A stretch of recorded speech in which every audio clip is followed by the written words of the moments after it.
سلام بازموفایی عزیز و دوست داشتنی، من نیکان زاهدی هستم و امروز اومدیم درباره 7 از ترفندهای کازینوها صحبت کنیم که با این ترفندها کاری کردن تا شما وقت بیشتری اونجا بگذرونید و پول بیشتری رو خرج کنید. پس با من همراه باش. ترفند اول، کازینوها هیچ پنجره یا ساعتی ندارن. مگه میشه؟ آره میشه. اینا با این کار تونستن یه کاری بکنن که شما متوجه نشید چه مدتی اونجا بودید و گذر زمان به هیچ عنوان حس نکنید و قطعا هر چی بیشتر اونجا بمونید پول بیشتری هم خرج میکنید. ترفند دو، کازینوها به شما غذا و نوشیدنی خوب و رایگان بهتون میدن. نوشیدنی های خوب، فکر کنید جای دیگه ای نره. با این کار شما رو به اصطلاح نمکگیر خودشون میکنن و یه فشار روانی روی شماست که این لطفشون رو برای اون رو جبران کنید و با این لطف شما بیشتر پول خرج میکنید و اونجا بیشتر بازی میکنید. چه کارهایی که نمیکنن این خارجی ها، به خدا. ترفند سه، کازینوها زشت‌ترین فرشای روی زمین رو دارن. اونا زشت‌ترین فرشا رو دارن برای خودشون و این بی‌دلیل نیست. میدونی چرا؟ اونا یه فرشای زشتی رو توی مغازه‌شون میذارن که شما حواستون نره پایین، حواستون فقط روی میز بازی باشه و بتونید کل تمرکز و حواستون رو روی بازی خودتون بذارید و پول بیشتر خرج میکنید. چه مغزایی دارن اینو؟ چه مغزایی دارن؟ بریم سراغ ترفند بعدی. ترفند شماره 4. شما دو تا چیز رو توی کازینوها به زور پیدا میکنید. یکی گلاب بروتون دستشویی و اون یکی باجه نقد کردن پول. این دوتا رو معمولا آخرین جاهای سالن قرار میدن تا شما برای پیدا کردن اینا از همه راه بگذرین. شاید اون وسطای راه بازم بازی کردین. حقه خیلی کثیفیه به نظرم. فکر کن شما تحت فشاری میگی وای داره میریزه، چیکار کنم؟ بازی.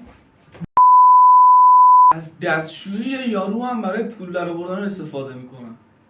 واقعا ظلمه. ترفند شماره 5. توی کازینوها اکسیژن خالص پمپ میکنن. اکسیژن خالص باعث بیش از حد خوشحالی و سرخوشی شما میشه و از یه طرف هم مثل کافئین عمل میکنه و نمیذاره که شما خوابتون ببره، که شاید خوابتون بیاد و بخواین کازینو رو ترک کنید. قشنگ رو همه چی تاثیر میذاره. میریم سراغ ترفند شماره 6. ترفند شماره 6 میگه که توی کازینوها معمولا از رنگ‌های خاصی استفاده میکنن تا شور و اشتیاق و هیجان شما رو نسبت به بازی چند برابر کنن. معمولا توی کازینوها از رنگ‌های سبز، قرمز و آبی بیشتر استفاده میشه که به شما حس اطمینان و حس زنده بودن بده و شما رو برای ادامه بازی راهنمایی کنه. حالا فکر کن وقتی زیادتر بازی کنی چی میشه؟ آفرین، پول بیشتر خرج میکنی.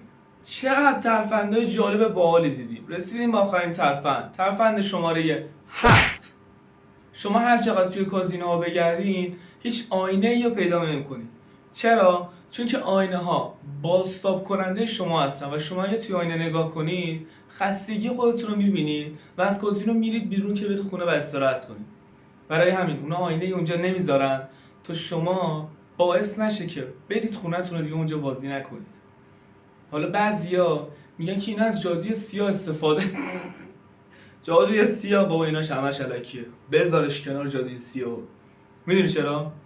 چون اینا همش یه باورهای غلطیه. اونا فقط دارن چیزی رو بهتون نشون میدن که فکر و مغزت با اون سرخوش میشه و با اون حس شادی و خوشحالی پیدا میکنه. برای همین میرید اونجا. این جادوی سیاه همش الکیه. آقا مرسی که تا اینجای ویدیو بودی، لایک کردی و الان کامنت میذاری، سابسکرایب میکنی و زنگوله رو میذاری. بابا دمت گرم. 1 2 3 4 تشکر. 1 2 3 4 تشکر. مرسی که تا اینجا بودی. امیدوارم حال دلتون همیشه خوب باشه. با یه جمله ویدیو رو تمومش میکنی. ببین اون گذشته تو هیچ ربط و تأثیری روی آیندت نداره. پس اونجوری که دلت میخواد آیندت رو بساز و ادامه بده. مرسی که تا اینجا بودین. لایک، کامنت، سابسکرایب و زنگوله یادتون نره. دمتون گرم. بوس به همتون. خداحافظ.